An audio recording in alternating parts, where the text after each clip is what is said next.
Welcome back, Jason. So I've got a brother-in-law who is a financial advisor and a brother who is an accountant, and they talk about things like capital gains and basis and blah, blah, blah. And we're going to be covering that kind of thing. And me, the engineer slash home inspector, it just makes my brain rattle and I really don't care. But you've got to understand this stuff on some level. So Yeah.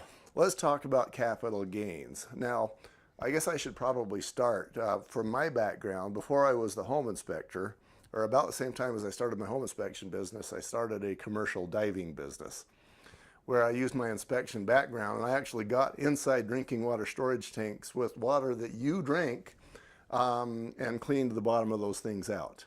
And that I have any number of excellent stories associated Yeah. with that. I'm a little worried now.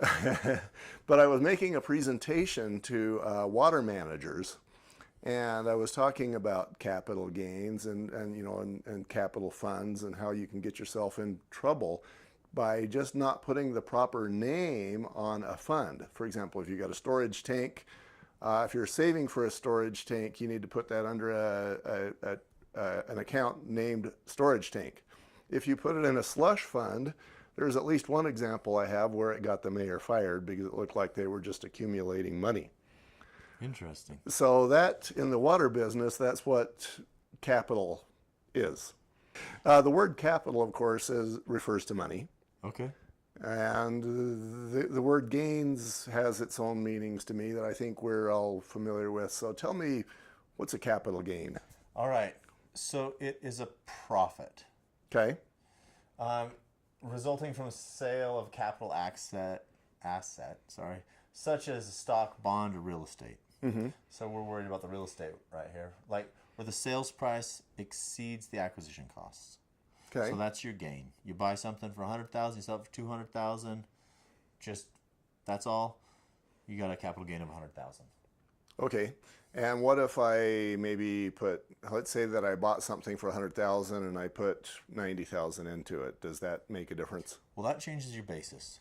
So, capital gains, the sold price minus the basis equals capital gains. So, buy it for 100,000, you put 90,000 into it, you sell it for 200,000, you got 10 grand of capital gains. Of capital gains.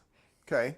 That makes a certain amount of sense. Now, again, let me go to the ridiculous, Okay. perhaps.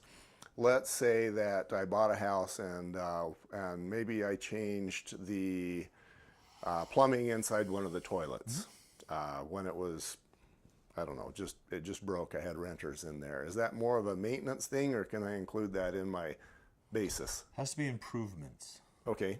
So, if you're just maintaining it, that's not improvement. You buy a piece of land, you put a house on it, improve it. You take your house and you remodel it, improve it. Okay. Maintenance is different. So I'm going to do what I do best, and that's be difficult. Okay. So let's say that now, instead of changing the guts inside the toilet, I'm actually replacing the toilet. That might be an improvement. Talk to your CPA. Yeah, yeah. I knew you were going to give me that answer, but I figured we should probably do that. Because you are not the CPA, Nope. you're not a lawyer.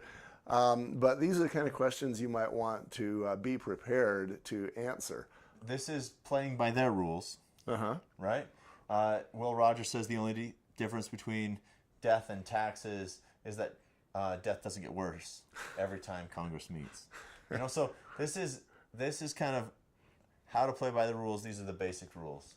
Death might get worse because you keep rotting, right? Maybe when Congress meets, they make it worse. Dead is dead. What have we got in the next segment?